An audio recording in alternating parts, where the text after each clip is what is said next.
everyone, this is Heather Cooper of Playing with Paper Crafting. I'm an independent Stampin' Up! Demonstrator.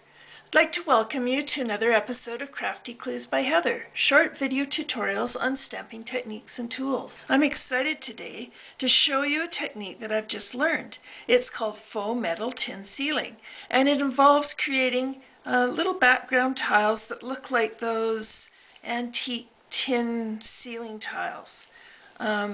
And it's really easy to make and a lot of fun.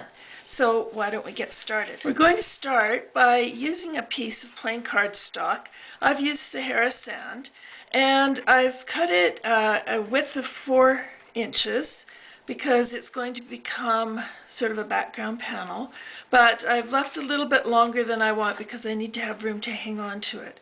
I'm going to ink it up using Versamark ink. And then we're going to heat emboss it with some silver embossing powder. To do that, before I do that though, I'm going to put down just some white paper to do the inking up because I want to make sure that I get Versamark all over that cardstock except for the very end. And of course it's going to go over onto the table or the mat or whatever you have underneath. So I'm just going to switch out this piece of paper from time to time. Just check, it's really important that you get it really well covered with your Versamark. So check to see that everything is covered well. Okay, so now I'm just going to move my Versamark out of the way. I will need it again, so I'm not going to get rid of it for good. And also the paper. And then I'm going to bring in my silver embossing powder. You can see that I'm keeping it in this Tupperware container. Just makes for ease in sprinkling it on when you use a spoon, and it all goes right back into the container afterwards. So just make sure that all the Versamarked areas are covered, and you don't need to worry about shaking off the excess too much. You just want a really good coverage. Give it a little tap. Okay, and then bring around the Stampin' Up! Heat tool and set it on its highest setting, and we'll just wait until this heat the embossing powder melts and turns glossy, and you can see, hopefully you can see it starting right there.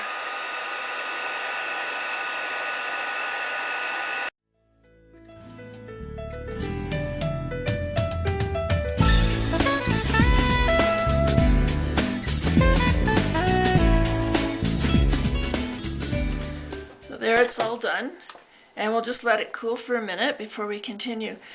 Okay, so that's cool enough, so we're going to bring back our protecting paper there, and we're going to cover that again with another layer of Versamark. It's a little bit easier to do this time on the embossed layer. The Versamark just goes on a lot more easily. And that's done, and right away we'll add some more silver embossing powder.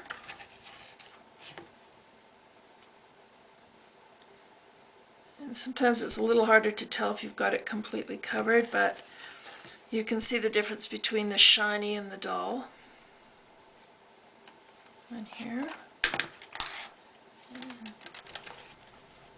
And we'll bring in the heat gun again, and again we'll probably speed through this part.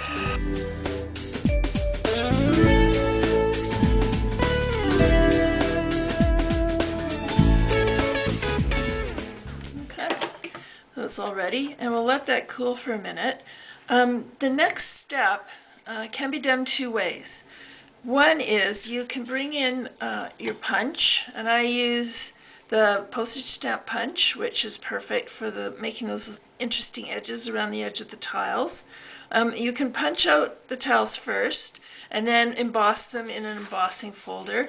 I'm going to use the vintage wallpaper embossing folder, and when I did the lobster card, which you saw at the beginning of this video, I punched out the tiles first, and then I placed them in specific spots on the embossing folder where there was a full design.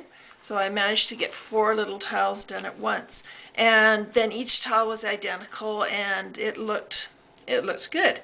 I'm going to be doing this with a class though, and because that would be so time consuming for everybody to do that, what I'm going to do today and then instead is just emboss the whole piece of paper at once and then cut out tiles.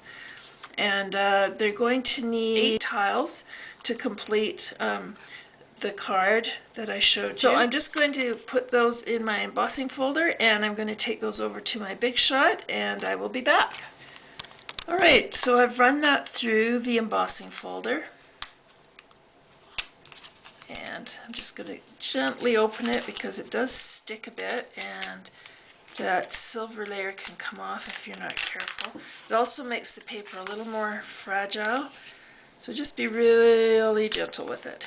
Okay, and now I'm going to use the postage stamp punch, and I'm just going to punch out some tiles. We want 8 of them all together, and try to get the most textured area in there as possible.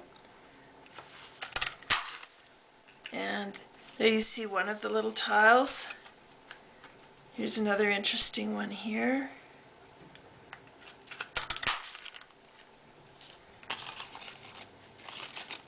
And just gradually go around and pick out spots. Don't waste too much because you want enough to get at least 8 tiles out. There's one there. And so on. And then you're going to take a piece of cardstock in whatever shape you want it to be, and you're just going to arrange the tiles on the cardstock like I've done for this card here. You can see that the tiles are arranged around the edge of the cardstock, and I'm covering up the center with my main image so it won't be necessary to fill that up as well. Just a hint, when you're filling up the cardstock, place the 2 outside tiles first, and then line up the middle, the one inside, so that it's even on the top and bottom, and you can even up the spaces between them that way. So always put on the outside ones first and then add the inner ones. And that's all that there is to that technique, faux metal tin sealing. And I hope you enjoy that, play around with it, and have some fun. Please drop by my blog, Playing with Paper Crafting, for more card making samples and tips.